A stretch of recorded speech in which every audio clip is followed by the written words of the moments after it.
So, what really makes a great leader?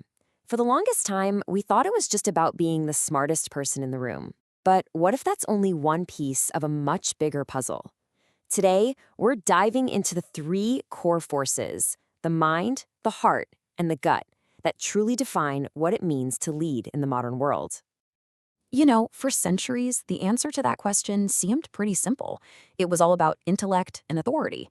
But in our world, a world of AI and just constant change, that old playbook, it's pretty much being torn up. The traditional ways of measuring greatness, well, they just don't cut it anymore.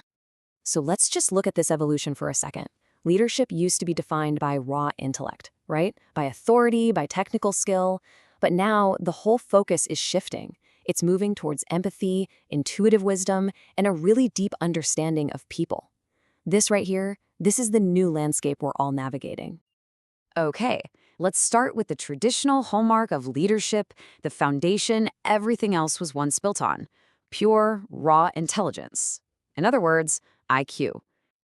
IQ is that raw mental horsepower, right? It's the ability to see trends in messy data, to plan 10 steps ahead, and to make those logical, calculated decisions. For generations, this was seen as the absolute peak of what a leader needed to be. I mean, take a leader like Google's Sundar Pichai. His incredible intellectual clarity is absolutely essential for steering a tech giant like that. But here's the thing, his success isn't just about IQ. His reputation for humility and empathy shows us something really crucial. Pure intelligence just isn't the whole story anymore. And this is where it gets really interesting. As AI gets better and better at processing data, at strategizing, it can honestly outperform us in pure analytics. But what can't it do? It can't feel. And that uniquely human ability is exactly what brings us to our second essential force. And that force is emotional intelligence, or EQ, the ability to connect with hearts, not just minds. You could honestly say that EQ is the new superpower of modern leadership. It's about building trust, navigating really complex emotions, and truly leading people, not just managing a bunch of tasks. It's understanding that real, lasting success is built on a shared purpose and shared values. And just think about the power of this in action. When Jacinda Ardern responded to the Christchurch tragedy, it was her empathy that united a grieving nation. Or think about Satya Nadella, who completely transformed Microsoft's entire culture by putting empathy right at its core, proving that real innovation thrives on trust, not on fear. So it's clear that leading with the heart is just as vital as leading with the mind. But what happens when logic fails you and your emotions are all conflicted? Well, there's a third, more primal force that takes over, one that goes beyond both of them. And that brings us to the most mysterious and maybe the most powerful element of all, that refined intuition we call instinct. Now, this isn't just some vague gut feeling.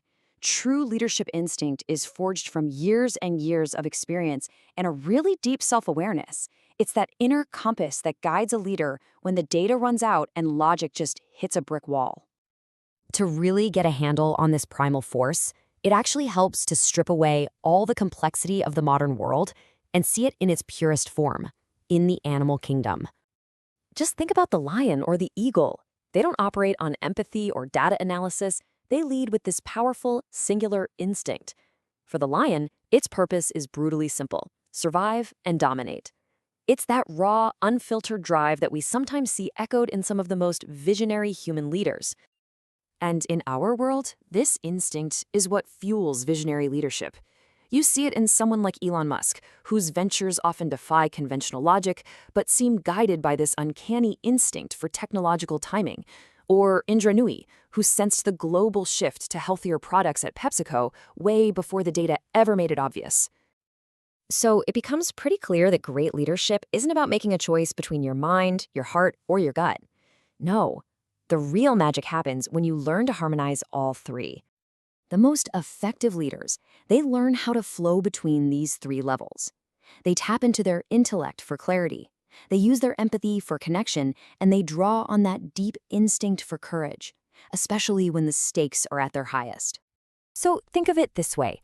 Your IQ sharpens your intellect, and that gives you clarity. Your EQ opens your heart, and that creates meaningful connection. And your instinct?